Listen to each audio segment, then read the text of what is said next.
Praise the Lord. இன்றைய ஜீவாப்பம் 1 கொரிந்தியர் 15ஆம் அதிகாரம் 39ஆம் வசனம் முதல் 43ஆம் வசனம் வரை. எல்லா மாம்சமும் ஒரே விதமான மாம்சமல்ல. மனுஷருடைய மாம்சம் வேறே, மிருகங்களுடைய மாம்சம் வேறே, மச்சங்களுடைய மாம்சம் வேறே, பறவைகளுடைய மாம்சம் வேறே. வானத்துக்குரிய மேனிகளும் உண்டு, பூமிக்குரிய மேனிகளும் உண்டு. வானத்துக்குரிய மேனிகளுடைய மகிமையும் வேறே, பூமிக்குரிய மேனிகளுடைய மகிமையும் வேறே. சூரியனுடைய மகிமையும் வேறே, சந்திரனுடைய மகிமையும் வேறே, நட்சத்திரங்களுடைய மகிமையும் வேறே. மகிமையிலே நட்சத்திரத்துக்கு நட்சத்திரம் விசேஷித்திருக்கிறது. மரித்தோரின் உயிர்த்தெழுதலும் அப்படியே இருக்கும். அழிவுள்ளதாய் விதைக்கப்படும், அழிவில்லாததாய் எழுந்திருக்கும். கனவீனமுள்ளதாய் விதைக்கப்படும், மகிமை உள்ளதாய் எழுந்திருக்கும். பலவீனம் உள்ளதாய் விதைக்கப்படும், பலமுள்ளதாய் எழுந்திருக்கும். ஆமேன். இதை கேட்டுக்கொண்டிருக்கிற நண்பு தேவ பிள்ளைகளே, உங்களோடும் என்னோடும் ஆவியானவர் இந்த வசனத்தின் மூலம் என்ன பேச சித்தமாக இருக்கிறார், சற்று நேரம் தியானிப்போம். அல்லேலூயா. பாருங்க, எல்லா மாம்சமும் ஒரே மாம்சம் அல்ல. கரெக்டு தான். மனிதருக்குள்ளே அநேக வித்தியாசமான மாம்சங்கள் உண்டு. மனுஷருடைய மாம்சம் வேறு, மிருகங்களுடைய மாம்சம். இப்போ மனுஷருக்குள்ளேயே வித்தியாசங்கள் உண்டு. இன்னும் மனுஷர்களுக்கும் மிருகங்களுக்கும் வித்தியாசமான மாம்சங்கள் உண்டு. மச்சங்களோட மாம்சம் வேறு, பறவைகளுடைய மச்சங்கள், தண்ணீரில் வாழ்கிற அந்த மீன்களுடைய மாம்சம் வித்தியாசமானது. பறவைகள், வானத்தில் பறக்கக்கூடிய பறவைகளின் மாம்சம் வித்தியாசம் உண்டு. வானத்துக்குரிய மேனிகளும் உண்டு, பூமிக்குரிய மேனிகளும் உண்டு. வானத்துக்குரிய மேனிகள் அது ஒரு வித்தியாசம் உள்ளது, பூமிக்குரிய மேனிகளும் வித்தியாசம் உள்ளது. வானத்துக்குரிய மேனிகளுடைய மகிமையும் வேறே. அல்லேலூயா. வானத்துக்குரிய மேனியின் மகிமை வேறே. அப்போ பூமிக்குரிய மேனிகளுடைய மகிமையும் வேறே, வித்தியாசம். அதிலே வித்தியாசம் இருக்கிறது. அப்போ சூரியனுடைய மகிமையும் வேறே, சந்திரனுடைய மகிமையும் வேறே, நட்சத்திரங்களுடைய மகிமை வேறே. மகிமையிலே பரலோகத்திலே மகிமையிலே நட்சத்திரம் வித்தியாசமாக இருக்கிறது. ஒவ்வொரு நட்சத்திரமும் விசேஷித்ததாக இருக்கிறது. ஒரு நட்சத்திரத்துக்கு இன்னொரு நட்சத்திரம் அது விசேஷித்ததாக இருக்கிறது. நாம் நட்சத்திரத்தை பார்க்கும்போது இவ்வளோ தொலைவில் இருக்கும்போது சின்னதாக இருக்கிறது பார்க்குறோம். அது பக்கத்தில் எவ்வளோ தொலைவில் இருக்குது, எவ்வளோ மில்லியன் ட்ரில்லியனுக்கு தொலைவில் இருக்குது. அப்போ அது பக்கத்துலேருந்து பார்க்கும்போது அந்தந்த ஒவ்வொரு நட்சத்திரம் விசேஷித்ததாக இருக்கிறது. அவ்வளோ மகிமை. அப்போ சூரியனுடைய மகிமையும் வேறே, சந்திரனுடைய மகிமையும் வேறே. அப்போ நட்சத்திரம் விசேஷித்ததாக இருக்கிறது. பாருங்கள், மரித்தோரின் உயிர்த்தெழுதலும் அப்படியே இருக்கும். ஆமென். அல்லேலூயா. மரித்தோரின் உயிர்த்தெழுதல். அப்போ மரித்தவர்கள் உயிர்த்தெழும்போது, உயிரோடு எழும்பும்போது அது அந்த மாதிரி விசேஷித்ததாக இருக்கும் என்று சொல்லப்பட்டிருக்கிறது. அழிவுள்ளதாய் விதைக்கப்படும், அழிவில்லாதாய் எழுந்திருக்கும். ஆமென். நம்மளுடைய சரீரம் இப்போ மரணம் சம்பவிக்கும் போது அந்த சரீரம் மண்ணுக்கு போகிற சரீரம் அது விதைக்கப்படும், மண்ணுக்குள்ளே அது விதைக்கப்படும். ஆனால் அது அழிவில்லாததாக எழுந்திருக்கும், அது மகிமை உள்ளதாக எழுந்திருக்கும், அது மறுரூபமாக்கப்பட்டு எழுந்திருக்கும். அல்லேலூயா. அப்போ கனவீனம் உள்ளதாக விதைக்கப்படும். கனவீனம் ஒரு எதுவுமே ஒரு அருகதை இல்லை, அதுக்கு வேல்யூவே இல்லை. கனவீனம் அது நோ வேல்யூ. அந்த மாதிரி இது விதைக்கப்படும், மகிமை உள்ளதாக எழுந்திருக்கும். ஆமென்.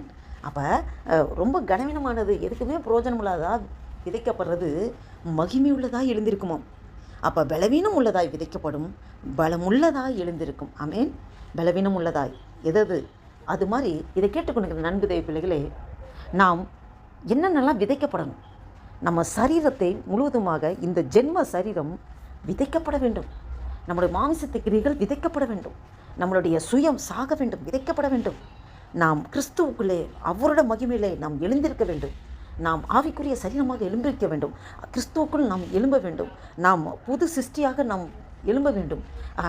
அந்த ஜென்ம சரீரம், அதாவது மாமிசத்து கிரிகளில் ஆவிக்குரியர்களாக எழுந்திருக்க வேண்டும். ஆமென். ஆண்டவர் உங்களென்றும் என்னென்றும் அப்படித்தான் எதிர்பார்க்கிறார். இயேசு கிறிஸ்துவை இருதயத்தில் சொந்த இரட்சகராக ஏற்றுக்கொண்ட ஒவ்வொருவரும் இப்படியாக நாம் எழுந்திருக்க வேண்டும் என்று தான் ஆண்டவர் எதிர்பார்க்கிறார். ஒருத்தரால் ரெண்டு எஜமான்களுக்கு ஊழியம் செய்ய முடியாது. ஒன்றை ஏற்றுக்கொண்டு இன்னொன்றை அசட்டை பண்ணுவான். அப்போ நாம் ஆவிக்குரியவர்கள். கிறிஸ்து எப்போது நம் உள்ளத்தில் வாசம் செய்ய ஆரம்பித்து விட்டாரோ, நாம் எப்போது ஆண்டவருக்கு இடம் கொடுத்தோமோ, அப்போவே நாம் ஆவிக்குரியவர்களாகிவிட்டோம். அப்போ மாமிசத்தின் கிரியைகளுக்கு நாம் இடம் கொடுக்கக்கூடாது. ஆவிக்குரிய சிந்தை, ஆவிக்குரிய நடத்தை, ஆவிக்குரிய செயல்பாடுகள், நம்மளுடைய எண்ணங்கள், ஏக்கங்கள், செயல்கள் எல்லாம் ஆவிக்குரிய சிந்தை, ஆவிக்குரிய செயல்பாடுகள், ஆவிக்குரிய பேச்சு, நடக்கை இப்படி தான் இருக்க வேண்டும். அப்போ மாமிசத்தின் கிரியைகள், மாமிசத்தின் திங்கிங், இதை எல்லாத்தையும் நாம் விதைக்க ஒப்பு கொடுக்க வேண்டும். அல்லேலூயா. அல்லேலூயா. நாம் நம்முடைய சுயம் சாக வேண்டும். ஆண்டவருடைய சித்தம் நம்முடைய சித்தமாக மாற வேண்டும். அப்போ சுயத்தை விதைக்க வேண்டும், ஆண்டோடைய பிள்ளையாக எழும்பியிருக்க வேண்டும். ஆண்டோடைய சித்தம் நம்முடைய சித்தமாக மாற வேண்டும். நாம் அதற்கு முழுவதுமாக ஒப்பு கொடுப்போமா? ஆண்டவர் உங்களிடம் என்னென்றும் இப்படியாக எதிர்பார்க்கிறார். நாம் ஒவ்வொருவருக்கும் வானத்து பறவைகள், நீரில் வாழும் மீன்கள், பரலோகத்தில் இருக்கிற சரீரம், இந்த பூமியில் இருக்கிற சரீரம், எல்லா சரீரத்திலும் வித்தியாசம் இருக்கிறது. அப்போ நம்முடைய மாமிச சரீரம் அது பரலோக அந்த மகிமைக்குரிய சரீரமாக மாற வேண்டுமென்றால் நாம் அதை உலகத்தில், அதான் பரலோகத்தில் செய்யப்படுவது போல பூமியிலும் செய்யப்படுவதாக என்று நாம் ஆண்டவர் கற்றுக்கொண்ட ஜெபத்தில் சொல்கிறோம். அப்போ பரலோகத்தில் செய்யப்படுவது போல பூமியிலும் செய்யப்படுவதாக.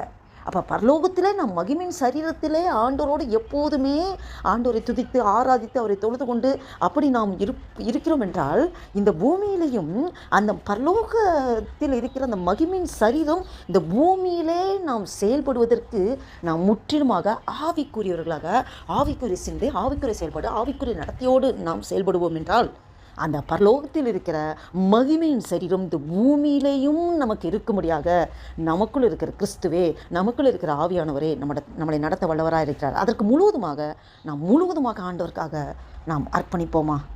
இந்த சிந்தையோடு ஒரு புதிய நாளைக்குள் ஆண்டவர் நம்மளை நடத்தி கொண்டு வந்திருக்க தேவனுக்கு நன்றி செலுத்தி ஆண்டவர் நோக்கி பார்த்து ஜெபம் செய்வோம். அல்லேலூயா. நன்றி தகப்பனே, நன்றியோடு துதிக்கிறோம் ஆண்டவரே.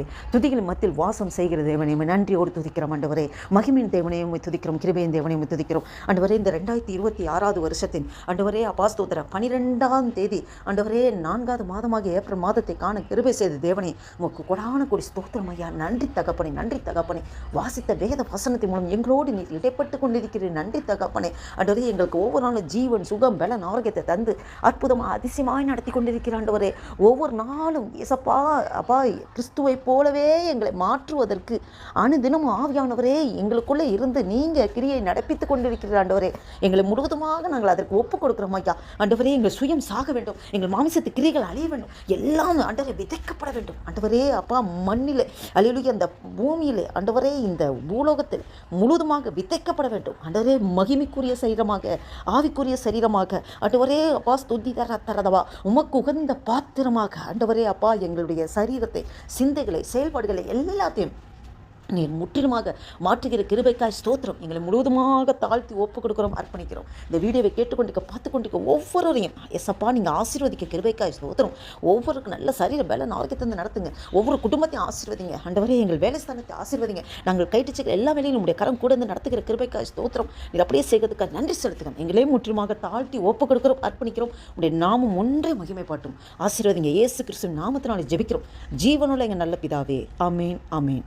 Praise the Lord. Thank you, Jesus.